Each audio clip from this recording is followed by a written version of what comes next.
What I'm hearing is I've gotten to know you a little bit. The way that you communicate and what you're thinking, process, and what you're evaluating. Well, I won't say evaluate, but what you come up with from that conversation, the exchange. I hear it I guess I hear it in a professional.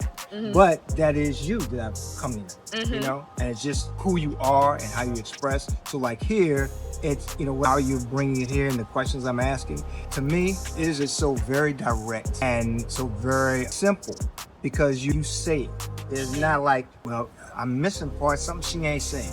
It's there, and I think now it's a wonder, and from what I hear from some men, they're like, well, in the communication, either she was too vague, she wanted me to figure out the rest of it, or she was too much. She gave me so much, and I'm like, wow, can I meet all of those hurdles? Yeah. And I'm talking to them, I'm like, dude, just take it for what it is at the moment and bring your best self. Right. That's if I'm gonna bring any kind of advice to anybody, it's to a man, to women today. And I know it's a different thing, but I'm like, just bring your best self. Yeah. And just be you. But also when I'm hearing from women, another thing they want, you tell me if you agree with this, you want a man that's aspiring to be something, to do something. He's out here, he's grinding at something. Yeah.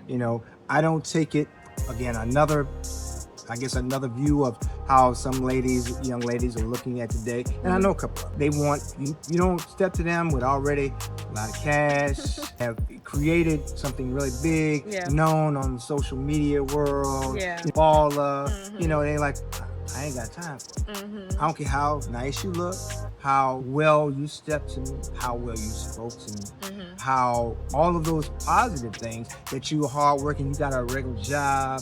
That's really unfortunate when I'm hearing certain young ladies say that. Because I'm like, you gonna miss the boat. You think you waiting for a baller that's just gonna come to you and be like, oh, everything else I got in this world, I'm gonna put it to the side. All these little side things, I don't need that no more because I found you. Yeah. To me, talking again to a young man, but also to a young lady, you're going to miss out because you're aspiring for something. Again, are you bringing that same thing to the table? Are you a baller? Are you, right. I said, so you're aspiring most of the times for the conversations I'm having and things that I'm even paying attention to and viewing. You're aspiring for something that you're not to that level. Right. I won't say ain't, because I'm going to try and keep it straight as possible, but you aren't at that level.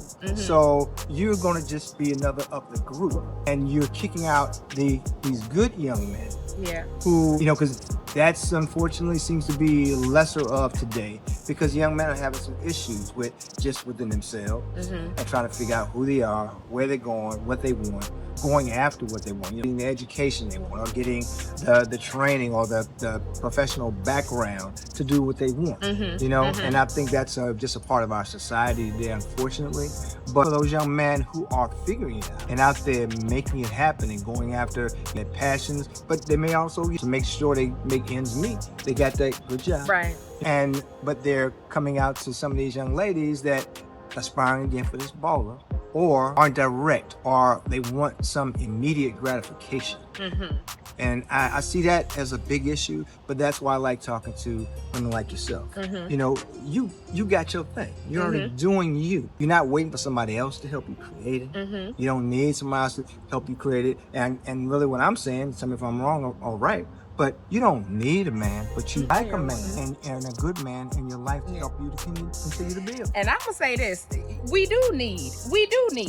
I think that the difference a lot of times I see in this generation of women, we're coming out of those generations of our mothers, our grandmothers, our great grandmothers, where we saw the need of a man and we saw the deficit of that as well, where it's like, okay, our grandmothers couldn't get a home by themselves. They couldn't do anything without the man. And so, but we saw the emotional side of that. We saw the men not being loyal and honoring their women. We saw the domestic abuse, all of those things at the hands of needing a man. And so this generation, I feel that when we talk about your desires and wanting to be a wife and a goal of being married, it's so shunned for so many women, because it's like, we ain't in this age no more. Like we can do this, we can do that. So when people even use the term like you need a man, it's so taboo. And I always stop people because I'm like, I need a man. I don't, do I need it in the sense of like,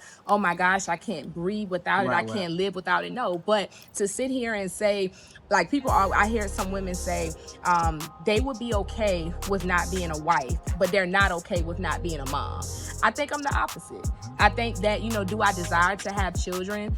Yes, I do. But when people ask me even now, like, Jessica, do you want to have kids? I'm very, like, it's a whole conversation. It's like, I'm very hesitant. I've never been the young girl that envisioned being a mom. Like, I have some friends that, like, literally can't wait to be mothers. And for me, it's like, I've envisioned my proposal day. I've envisioned me walking down that aisle, like, before the idea of children, because for me, I come from a 2-parent home, so I've only seen it one way. So the idea of thinking about me being a mother before there's a man in the picture of like my husband. So when I think of those things, it's my desire and my need for a man is different, but I feel like that because of the society that we live in, even saying the word like needing a man can be like shunned to, especially to Black women, of just like, you don't need no man, you don't this and that, because of what we've seen, and again, what we watch our grandmothers, our mothers,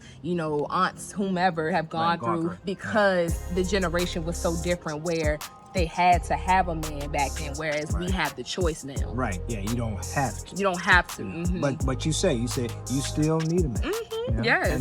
And that is different from then to now. Mm-hmm. But like you said, but also that term need a man to other women is like taboo. Mm-hmm. I don't need no man. Mm-hmm.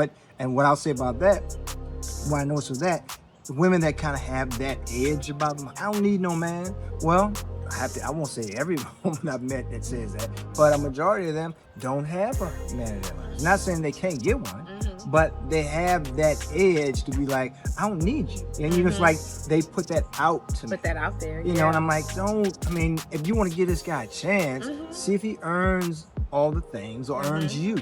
Before you start telling him you don't need this, you don't need that, he can't do this, we don't, Because what do you, and not to cut you off, but like most men, your innate drive is to provide and to be and to feel wanted in some aspects. So if you're saying I don't need you for this, and this, for a man, a lot of times, and I hear this a lot, like what am I here for? Right. If you feel that you don't need me, why am I here? Right. And so that then pushes them away of like, okay, like you Billy badass, like go ahead.